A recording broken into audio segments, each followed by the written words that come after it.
பாசம் தாக்காதோ உன்னை என் வீரத்தின் சொந்தமாக செய்தாரோ உயிரே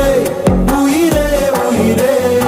ஒரு புது முகம் கண்டு கொஞ்சம் சிரித்திடுவோம்